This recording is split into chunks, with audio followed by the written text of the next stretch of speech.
Bismillahirrahmanirrahim. Assalamualaikum warahmatullahi wabarakatuh.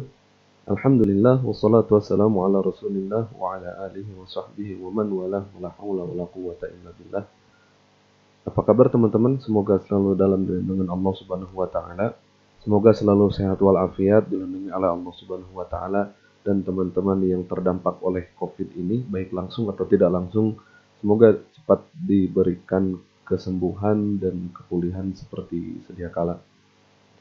Baik, sekarang kita masuk ke dalam pertemuan ke-13 dari mata kuliah perbandingan kaidah usul fikih. Yang akan kita bahas adalah tentang ijma'. Yang pertama kita akan bahas mengenai definisi ijma', lalu kemudian nanti di dalamnya juga ada pembahasan mengenai ijma' itu hujjah menurut siapa, lalu kemudian dalilnya apa. Dan permasalahan yang kedua yang akan kita bahas adalah mengenai ijma' penduduk Madinah. Apakah ijma' penduduk Madinah itu bisa menjadi dalil tersendiri atau tidak? Bagaimana pembahasannya, apa dalil masing-masing, nanti akan kita bahas di sini. Baiklah, kita masuk ke dalam pembahasan pertama, yaitu tentang definisi ijma'. Kata ijma' berasal dari kata ajma'a yujmi'u, yang memiliki dua makna. Yang pertama adalah al-azmu ala syai', keinginan untuk melakukan sesuatu. Rasulullah SAW bersabda, "Man lam yujmi'is siyama minal laili fala siyama lahu." Siapa yang tidak meniatkan puasa dari malam hari, maka tidak ada puasa bagi dia. Di situ Rasul menggunakan kata yujmi, ajma'a yujmi'u. Man lam yujmi'is siyam, siapa yang tidak meniatkan puasa. Jadi itu makna pertama dari ijma' adalah al-azm atau keinginan. Makna yang kedua adalah al-ittifaq. Al-ittifaq itu berarti kesepakatan. Nah, yang digunakan dalam definisi usul fikih mengenai ijma' itu adalah makna yang kedua, yaitu al-ittifaq, kesepakatan. Jika kita definisikan ijma' di dalam usul fikih dan kita baca dalam literatur usul fikih, akan dapat kita temukan banyak sekali definisi untuk ijma'. Syekh Ali Jum'ah, beliau menuliskan dalam kitab Al-Ijma' Indal Usuliyin, itu definisi ijma' ada 28 definisi. 28 definisi yang berbeda, tapi jika kita rangkum seluruhnya, ya beliau juga merangkum dari definisi yang ada itu, semuanya mencakup kepada hal yang sama, yaitu apa yang saya tuliskan di sini. Ijma' adalah ittifaq mujtahidi ummati Muhammadin. Ijma' adalah ittifaq, adalah kesepakatan. Yang sepakat siapa? Apakah seluruh umat atau mujtahidnya saja? Di sini para ulama menyatakan yang sepakat itu adalah mujtahidnya saja. Atau dalam redaksi lain, ahlul hilli wal aqdi. Itu yang ijma'nya itu dihitung. Kalau misalkan orang awam kayak kita, seluruhnya sepakat, ya kita nggak bisa dinyatakan sebagai ijma'. Ittifaqu mujtahidi ummati Muhammadin sallallahu alaihi wasallam. Kesepakatan umat mujtahid dari umat Rasulullah sallallahu alaihi wasallam. Di situ digunakan kata Rasulullah sallallahu alaihi wasallam karena untuk menunjukkan bahwasanya ijma' yang terjadi sebelum masa Rasul atau yang tidak dilakukan oleh umat Muhammad itu tidak dihitung menjadi ijma'. Nah, lalu kemudian di sini ada keterangan lain, ba'da wafatihi. Ijma' yang dihitung sebagai ijma' itu adalah yang terjadi ba'da wafatihi, setelah wafatnya Rasulullah SAW. Lalu kemudian fi asrin minal a'sari, di suatu masa, minal a'sar, dari masa-masa yang banyak. Para ulama menggunakan qaid ini, menggunakan keterangan ini untuk menunjukkan bahwasanya ijma' yang terjadi di suatu masa itu sudah menjadi hujjah. Tidak harus seluruh masa untuk menjadi hujjah gitu. Jadi kalau misalkan ada ijma' di masa sahabat, ya udah itu aja. Nggak usah menunggu ijma' yang sama di masa tabi'in, ijma' yang sama di masa atba tabi'in. Nanti nggak jadi ijma' dong, karena untuk ada ijma' harus semua umat muslim di seluruh zaman sepakat. Ya itu nggak ada nanti ijma'nya, karena orang keburu mati duluan. Sedangkan ini dibutuhkan menjadi penjelasan syariat. Maka fi ansrin minal ansor, yang dihitung cukup satu zaman aja. Ketika zaman sahabat udah terjadi ijma, ya sudah, berarti itulah yang menjadi hujjah. Kalau di masa sahabat tidak ada ijma, tapi kemudian ada ijma di zaman tabi'in, ya udah, berarti hujjahnya di situ. Nah, ala amrin minal umur, kesepakatan itu terhadap suatu permasalahan, minal umur, dari banyak permasalahan. Nah, permasalahan ini apakah urusan syariat atau enggak? Kalau kita lihat definisi di sini, kata yang digunakan adalah umum, tapi sebenarnya ya dalam masalah syariat saja. Nah, yang menjadi permasalahan pertama, ijma ini hujjah menurut siapa? Menurut Imam Nazam dari Mu'tazilah dan sejumlah kelompok Khawarij, mereka menyatakan bahwasanya ijma bukanlah hujjah.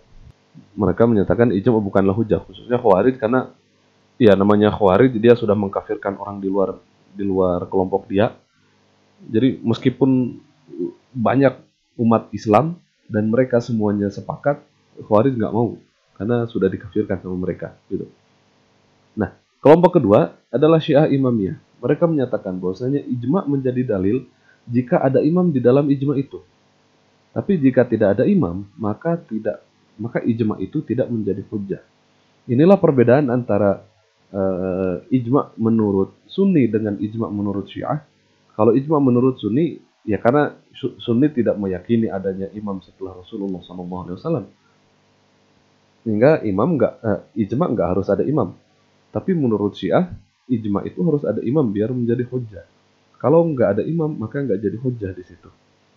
Hingga akhirnya ijma menurut Syiah itu hanya sebagai penyampaian dari pendapat atau perkataan dari para imam. Itulah ijma menurut Syiah Imamiyah. Nah, kelompok ketiga menyatakan bahwasanya ijma itu yang menjadi hujjah itu hanyalah ijma di masa sahabat saja. Sedangkan ijma di masa setelah sahabat menurut mereka tidak menjadi hujjah. Kenapa seperti itu menurut mazhab Zuhairi? Ya karena kalau di masa sahabat, para sahabat itu pertama mereka menyaksikan Rasulullah SAW. Yang kedua, mereka belum berpencar jauh-jauhan. Dan kalau mereka ingin berkumpul, mereka bisa berkumpul. Jadi ijma'nya terjadi secara nyata. Kalau misalkan di luar masa sahabat, itu kan para sahabat udah terpencar ke sana ke sini. Hingga akhirnya untuk memverifikasi benar nggak terjadi ijma, itu agak susah. Hingga menurut mazhab Zahiri, ya udah, ijma yang hujjah menurut kami itu adalah ijma di masa sahabat aja. Setelah sahabat nggak dihitung sebagai ijma. Nah, kemudian pendapat yang keempat, mayoritas ulama Sunni, ya mazhab yang empat, mereka menyatakan ijma adalah dalil dan itu tidak terikat apakah hanya masa sahabat saja atau dan masa-masa yang lain. Itu adalah pendapat yang keempat, mayoritas ulama Sunni, dan inilah yang kemudian kita pegang pendapatnya. Apa yang menyatakan bahwasanya ijma adalah dalil? Ijma adalah dalil berarti landasannya harus kita ambil dari yang lebih kuat dari ijma, yaitu Al-Quran dan juga Sunnah. Dalil yang pertama bahwasanya ijma adalah dalil syariat adalah firman Allah Subhanahu wa taala surat An-Nisa ayat 115. Allah Subhanahu wa taala berfirman, "A'udzubillahi minasyaitonir rajim. Bismillahirrahmanirrahim. Wa may yushaqiqir rasula min ba'di ma tabayyana lahu huda wa yattabi' ghayra sabilil mu'minina nuwallihi ma tawalla wa nuslihi jahannama wa sa'at masira." Wa may yushaqiqir rasul, siapa yang menentang Rasul, min ba'di ma tabayyana lahu huda, setelah jelas bagi dia al-huda, petunjuk. Lalu kemudian wa yattabi' ghayra sabilil mu'minin, dan dia mengikuti jalan selain jalannya orang mukmin. Nuwallihi ma tawalla wa nuslihi jahannama wa sa'at masira. Nuwallihi ma tawalla, kami biarkan mereka di atas kesesatan mereka, atas apa yang mereka lakukan. Wa nuslihi jahannam, dan kami akan lemparkan dia, akan jatuhkan mereka ke dalam jahannam. Wa sa'at masira, dan jahannam itu adalah jalan yang paling buruk. Jadi di sini ada dua hal yang hukumannya adalah dibiarin sesat sama Allah, nggak dikasih hidayah, dan juga ujung-ujungnya di akhirnya dimasukkan ke dalam neraka. Dua hal ini, yang pertama adalah menentang Rasulullah SAW, dan yang kedua mengambil jalan selain jalannya umat Islam. Jadi mengambil jalan selain jalan umat Islam itu hukumannya sama dengan menentang Rasulullah SAW. Ketika Imam Syafi'i ditanya mengenai dalil ijma, beliau membaca Al-Quran berulang kali dari depan ke belakang, terus ke depan lagi, sampai akhirnya ngeh di ayat ini. Jadi bukan berarti sebelumnya nggak kebaca, ayat ini kebaca, tapi karena Imam Syafi'i baca cepat, akhirnya kelewat, terus kelewat lagi, terus kelewat, akhirnya ketika baca yang kesekian kali, baca di sini ngeh, oh iya, ayat ini bisa menjadi dalil bahwasannya ijma adalah sumber syariat. Karena orang yang menyelisihi kaum muslimin oleh Allah diancam dengan neraka. Nah, itu dalil yang pertama mengenai ijma adalah syariat. Dalil yang kedua adalah hadis yang diriwayatkan oleh Imam Tirmidzi. Bahwasanya Rasulullah SAW bersabda, "Innallaha la yajma'u ummati ala dhalalatin." Sesungguhnya Allah tidak mengumpulkan umatku ala dhalalatin, di atas kesesatan. Wa yadullahi 'alal jamaah, dan ketetapan Allah 'alal jamaah, sesuai dengan berada bersama jamaah.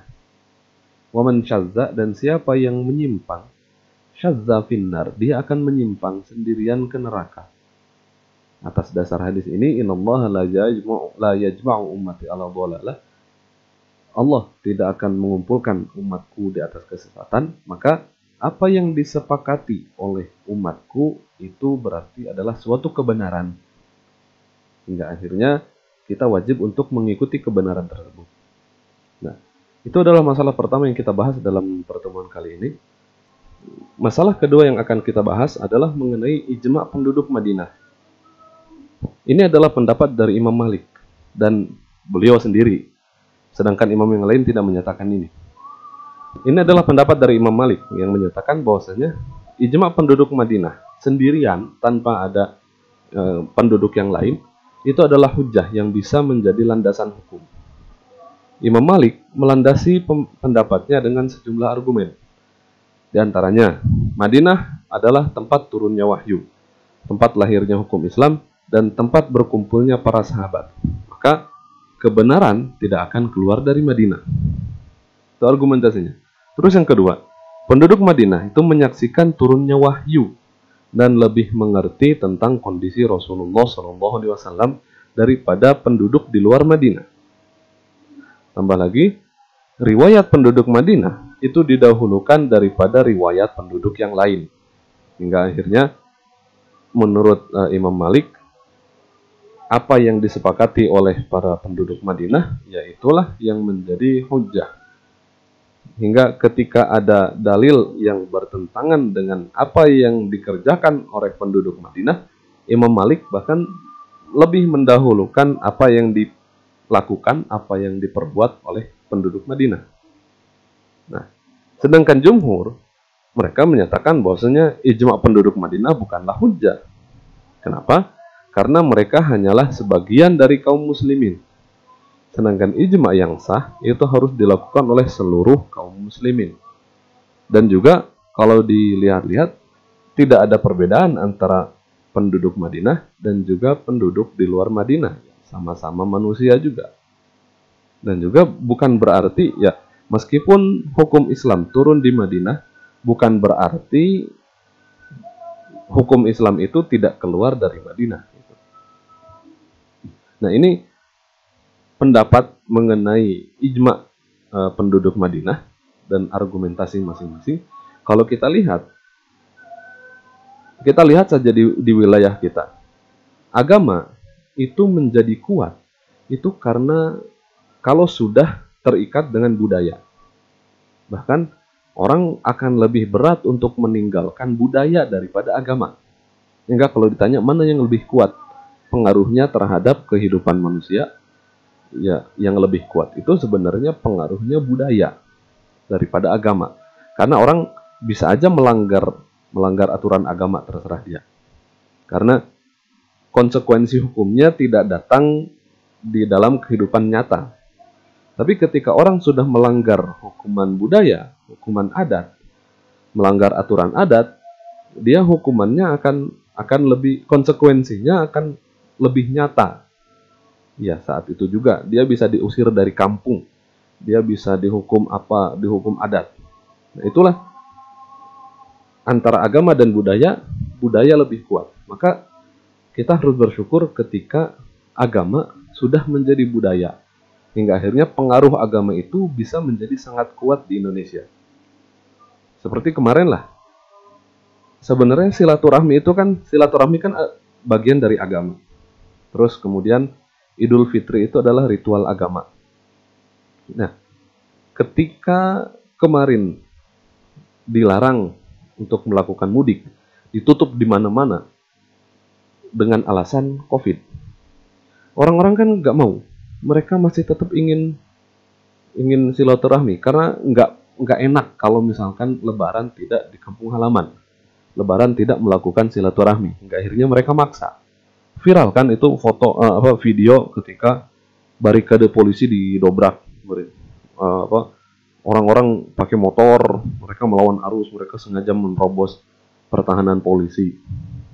Ya, demi itu, karena itu sudah menjadi budaya agama yang menjadi budaya hingga akhirnya lebih kuat. Meskipun akhirnya sekarang 1 bulan, 2 bulan setelah Lebaran, ya kita tahu sekarang ternyata COVID-nya naik luar biasa, gila-gilaan.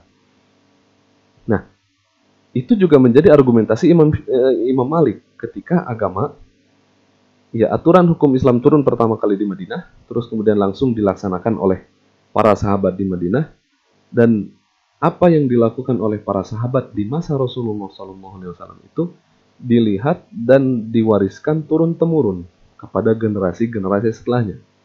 Itu kan berarti aturan atau agama atau hukum yang sudah dijalankan di Madinah itu sudah menjadi budaya masyarakat di situ.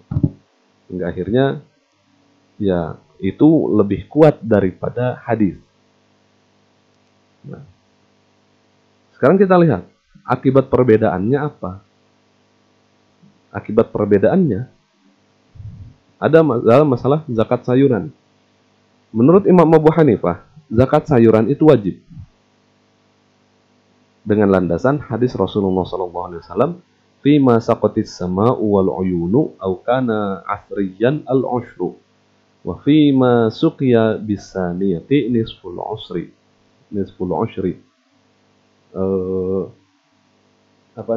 Tanaman yang pengairannya sepenuhnya berasal dari langit, dari hujan, wal uyun atau dari al uyun, dari mata air gitu. Itu zakatnya al-ushr, zakatnya itu 10%. Wa fi ma suqiya bisaniyati, kalau misalkan dikasihnya itu dengan usaha, dengan bayar, maka itu zakatnya nisful usri atau 1/5. Kalau zakat tada hujan itu 10%, kalau ini 5%. Nah, di sini Rasulullah SAW menggunakan kata fima, apapun yang tumbuh dan kemudian airnya berasal dari langit. Itu kan berarti apapun yang tumbuh, mau yang tumbuh itu adalah beras, mau yang tumbuh adalah kurma, anggur, atau sayur-sayuran. Nah, itu landasan dari Imam Abu Hanifah. Sedangkan menurut Imam Malik, tidak wajib zakat sayuran. Kenapa? Karena itu tidak pernah dilakukan oleh penduduk Madinah. Pendapat ini diikuti oleh Imam Syafi'i dan juga oleh Imam Ahmad. Lalu, permasalahan kedua itu adalah qadha salat musafir. Itu jika seseorang melakukan perjalanan, lalu datang waktu sholat, namun ia mengakhirkan sholatnya hingga ia sampai ke tempat tujuannya. Apakah sholat yang ia lakukan kemudian itu adalah sholat lengkap tanpa rukhsah, maksudnya 4 rakaat, atau yang dia lakukan adalah sholat musafir dengan rukhsah qasar? Berarti dia masih tetap sholat 2 rakaat meskipun dia udah nyampe rumah. Nah, Imam Malik menyatakan bahwasanya jika ia sampai ketika waktu masih ada, maka ia sholatnya lengkap. Sedangkan jika ia sampai ketika waktu sudah lewat, maka ia sholatnya dengan aturan sholat musafir. Nah, Imam Malik menyatakan bahwasanya inilah yang telah dilaksanakan oleh para penduduk Madinah. Ketika Imam Malik berada di situ, ya itulah yang dilakukan oleh orang-orang. Hingga akhirnya itu yang menjadi hujjah menurut beliau. Berbeda dengan Syafi'iyah dan Hanabilah yang menyatakan bahwasanya ia tetap harus melaksanakan sholat lengkap. Kenapa? Karena qashar adalah rukhsah, sedangkan rukhsah itu akan hilang jika sebabnya tidak ada. Itu perjalanan. Sama seperti puasa, puasa itu rukhsah. Puasa Ramadan wajib, membatalkan puasa atau enggak puasa ketika Ramadan itu rukhsah bagi orang yang sakit atau dalam perjalanan. Kalau penyebab rukhsahnya hilang, berarti rukhsahnya udah enggak ada. Nah, atas dasar ini, menurut Syafi'iyah dan Hanabilah, orang yang dalam kondisi tadi, ya dia tetap sholatnya itmam, sholatnya tetap 4 rakaat, enggak 2 rakaat. Berbeda dengan Imam Malik yang menyatakan kalau waktunya udah habis, berarti harus qadha. Kalau qadha berarti qadha musafir. Ya, itu adalah 2 rakaat ketika dia masih dalam perjalanan. Itu kira-kira yang bisa kita bahas, teman-teman, dalam materi mengenai ijma ini. Kurang lebihnya saya mohon maaf. Semoga bermanfaat. Semoga kita selalu dijaga oleh Allah Subhanahu wa taala. Wabillahi taufiq wal hidayah. Assalamualaikum warahmatullahi wabarakatuh.